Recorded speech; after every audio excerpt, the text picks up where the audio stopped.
And these are the 5 key takeaways that we've built with HHS-OIG. I think I mentioned we did work alongside them to conduct a myriad of hospital penetration tests. And these are essentially the high-level takeaways that HHS officially put out.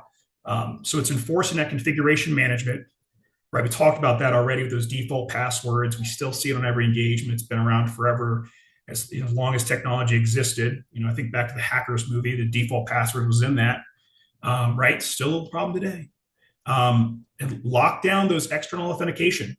Really, if you take something away from this, go back to your environment and ask yourself, what do I need to do to reset a password or get a new MFA device? And walk through that process. Is it secure? How is the password reset features? Is it fully automated? Is it asking questions like we talked about that could be brute forced? Is it involved calling the help desk? If so, when you call the help desk, what information do you need to know? Because it's been my experience, a name and confidence is all you need to know. A name and confidence. Surely, if you call and you sound all nervous, you're going to realize something's fishy. But if you're just like, hey, I got to get in, I'm locked out, I'm so and so, you can have some success. Adopt OWASP into your framework for both development as well as looking at vulnerabilities. That kind of goes back to that application logic issue that I was talking about. Don't just rely on network vulnerability scanners, right? So definitely look into web application vulnerability scanners, as well as just logic, fall, and abuse, which usually you don't get from a vuln scanner. You usually get from a human interacting with it.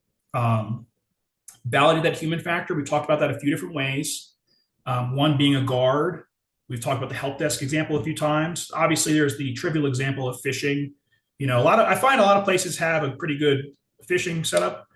And then again, that last area here is those business flaw logics, like really looking at how those features are given to users of the technology. How can it be abused? Start thinking about vulnerabilities and risk, how to abuse features of technology, and will open the door outside of just those, hey, this thing's out of date. Because nowadays, everything I do taking over a network has nothing to do with the version being out of date. It has to do with me abusing configurations and business logic.